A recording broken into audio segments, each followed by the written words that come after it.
As kids, we were really lucky. We got to grow up working on the ranch. We got to work in the office. We were exposed to a lot of different aspects of agriculture, which was really awesome. It exposed me to an industry and gave me a lot of different perspective on what I was going to be interested in working in the future. And of course, the obvious choice was agriculture. When I was growing up, I was told I'm going to go to college, and I figured I would not be coming home to work in the family business. It was, for the three of us, a lot of hard work. My parents never took vacations. They had us work all our summer vacations after school, especially during Mother's Day when there was a big crop.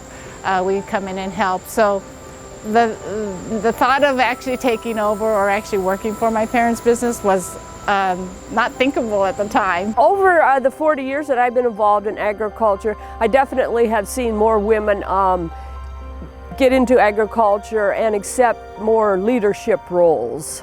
I graduated from ag engineering back in the 80s, and since then, so almost 40 years, I've been dealing and working with agriculture. My dad was very supportive of me going to Davis and being an ag econ major, and I sort of just followed his advice, but it wasn't necessarily what I was interested in. I always liked economics. But once I got there and I kind of bounced around theater and journalism and other things that I really liked, I found that I kept sort of falling back into agriculture and into groups of people who were involved in agriculture.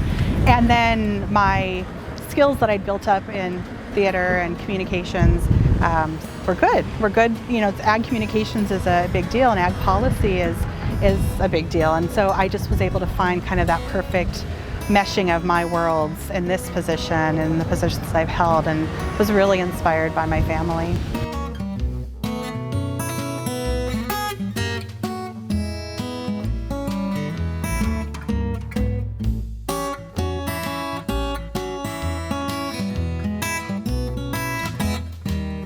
My favorite part of working in agriculture is being outdoors, watching the plants grow, and helping the researchers solve problems for production agriculture in Monterey County. I love working in agriculture because I get to interact with all sorts of people, you know, academics, laymen, workers, growers, volunteers, etc., and that gives me a lot of satisfaction, making sure that working with people, interacting with what agriculture provides to you, which is, you know, dealing with plants and soil, feeds my soul. Every day is different because plants, they require and demand different type of tending to them. If it rains or if it's sunshine, whatever, plants still keep on growing, and you still need to tend to them. So every day is not the same as the other. What I enjoy is I get to work in a family business. I get to be involved in it from more than just the employee stand. So I am actually responsible for 40 other families of employees that work for us. So it really kind of brings me whole with work and family together. My favorite part of working in agriculture is it is such deeply rooted in this community and this valley of which I grew up in and have the ability to work in every day. Waking up and going into my job, there's so much purpose in agriculture. Every day brings different things to the table. You're constantly learning. The industry itself is evolving and changing.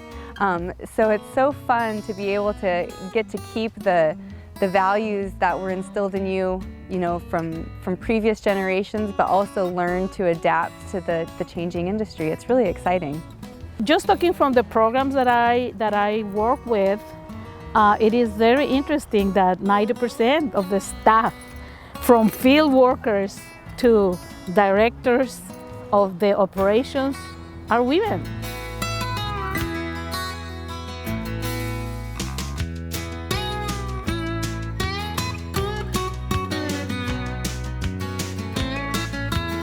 For women looking to begin a career in agriculture, I would tell them, say yes to as many opportunities as you can, and keep doing those until you've learned what you feel like you have and can from those. Make sure there's someone else to take them, and then say yes to the next level. I think that it's really important that we as women believe in ourselves, that we can continue to learn and grow. I think it's important that you never get completely comfortable, that you really continue to challenge yourself. Agriculture itself entails a lot of long hours. It takes patience.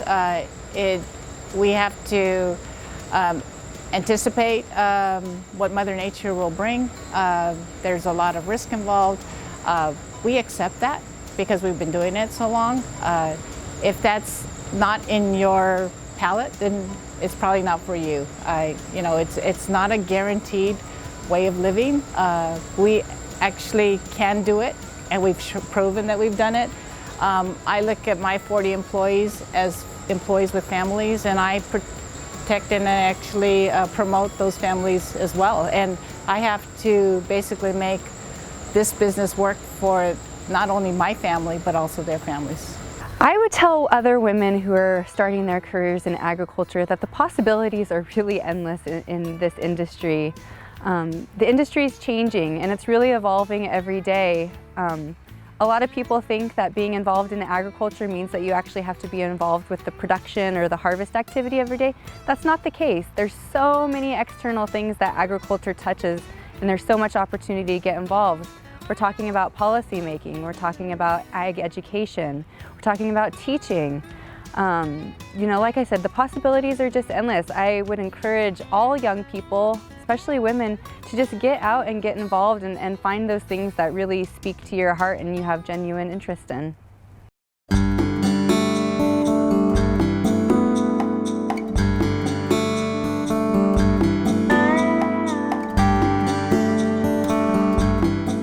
Well, early on, I would say the biggest challenges to women in agriculture was that there were so few of us.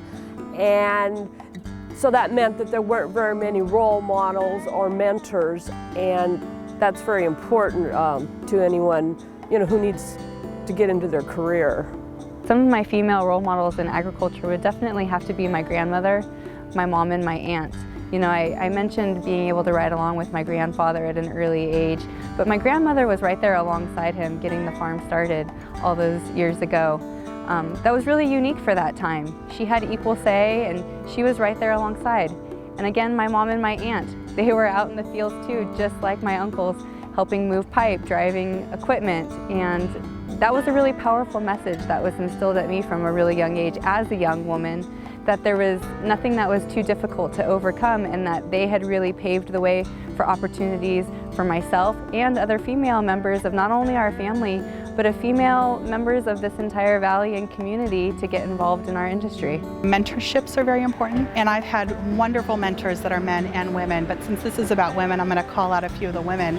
There are people in your life who open your eyes to experiences and ideas that you would never have come across otherwise, and also who see you and see your potential and really just support you to others. They give you some of their positional power and bring it so that you have some of what they have. And there are people like Darlene Din and Lori Coster, Kay Felice, just wonderful women in our industry who have believed in me and have done that for me. And I really think that I and other women need to really be thinking, as this next generation comes through, we need to do that for them.